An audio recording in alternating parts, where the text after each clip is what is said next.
Greetings, unsettled souls.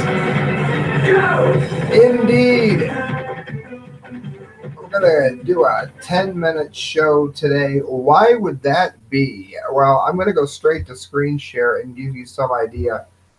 That needs to be up for 5 seconds. Why would that be?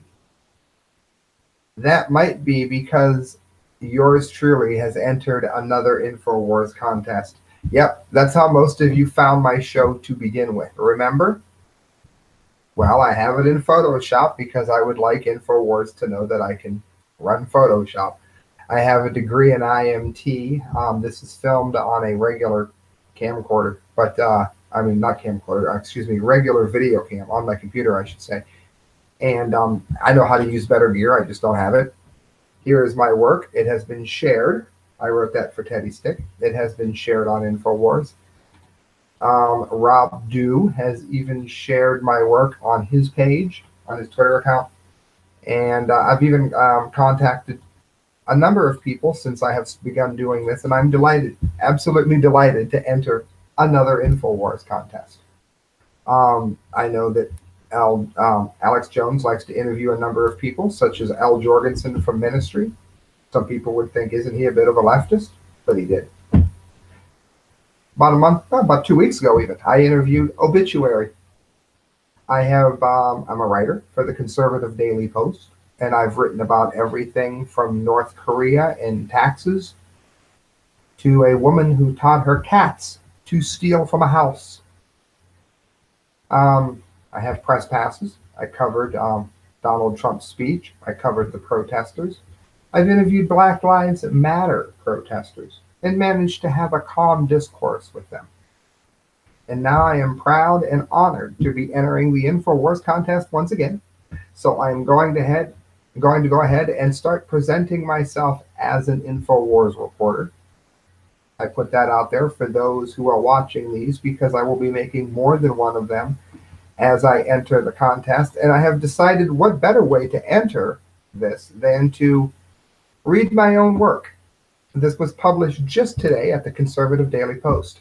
USDA slaughters kittens since 1970. They refuse to allow the healthy animals to be adopted. Now, many of you know, if you're regular Infowars viewers, you know there are very few things, and I mentioned this in the article, there are very few things that unite the left and the right in 2018. It's very rare. It's as rare as hen's teeth, okay? However, when it comes to treating animals cruelly, that is a problem. That is something that unites both sides. It's something that neither side will tolerate. If you watched Infowars earlier today, I'm sure you saw quite clearly that Roger Stone had addressed this issue. We're going to go ahead and talk about it here real quick. The federal government slaughtered kittens. The very sentence seems like something that some conspiracy nut job concocted in his parents' basement, I wrote, but it is not. The Washington Times has reported that since 1982, the federal government was slaughtering perfectly healthy puppies for no other reason than they were done experimenting on them. They even write that very thing has been happening with kittens in Beltsville, Maryland. And of course, that the Washington Times is calling for it to stop. Any sane person would call for this to stop. Listen to this. The United States Department of Agriculture breeds hundreds of kittens each year so that they can be fed toxoplasma-infected raw meat, and scientists can collect parasites from their feces to use in experiments.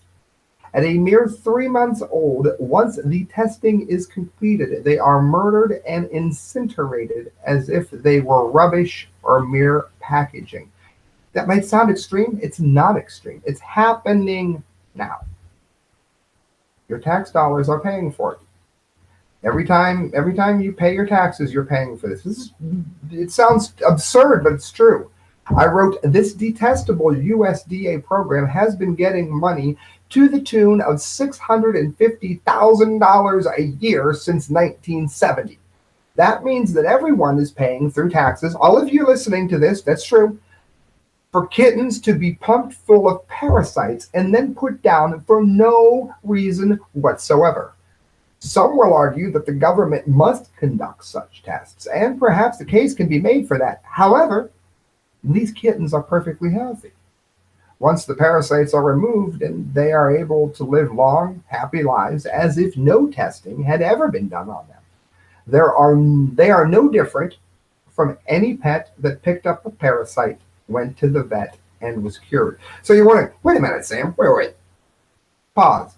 Are you saying that the government is killing kittens who are healthy after they're tested on? That's exactly, unfortunately, what I'm saying to you. The White Coat Waste Program is the group that has exposed this most callous of programs. It's terrible to think of how many wide-eyed cats have met their end in the years since it all began. Quote, the USDA kills all of the kittens, even though it admits that virtually all of them are healthy after the experiment. And that's according to the WCW website. Literally, their own words. Now, they try to give themselves a little bit of wiggle room here. Watch this. It's priceless. They also say not the government, of course. They also say expert authorities, including the American Veterinary Medical Association, the American Association of Veterinary Medical Colleges, and the U.S. Centers for Disease Control and Prevention, agree that Toxoplasma exposed cats are safe and adoptable because after just one Toxoplasma exposure, cats shed the parasite, become immune, and won't transmit to humans or to other animals. To put this into perspective, I wrote the kittens were infected in order to create a life-saving concoction like Toxoplasma, and it works. Even with this being true, the cured kittens are slaughtered as if there were no cure. The USDA has said that claiming that they don't put down 100 kitties a year, and then they say it's a serious overestimation. But documents obtained via the Freedom of Information Act seem to support the claim, however, regardless of what the USDA wants to admit. In other words, they're trying to hide. They're realizing now there's about to be a huge storm raining down upon them. That data says that they shall use, according to their own words, now listen, 100 kittens yearly, so that the number of cats proposed to be used in an estimate based on work in previous years. The number was based on their own words.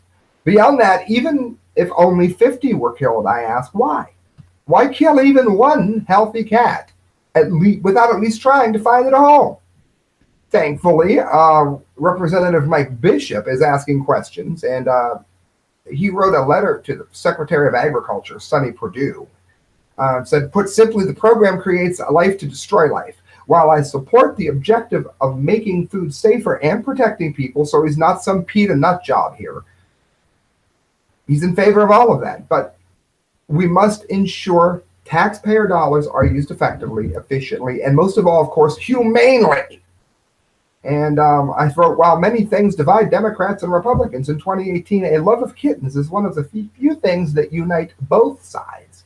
Representative Jimmy Panetta, Democrat from California, has worked with Bishop to introduce the aptly named Kittens in Traumatic Testing Ends Now Act, and it would put an end to this in human practice. Read the rest of my work at the Conservative Daily Post.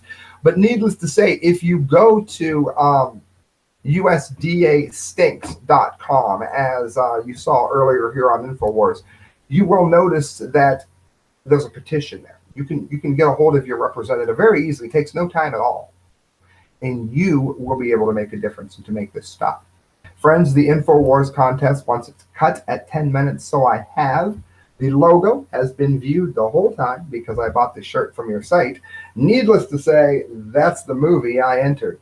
I want to thank you for launching another contest. I want to thank everybody for voting for me.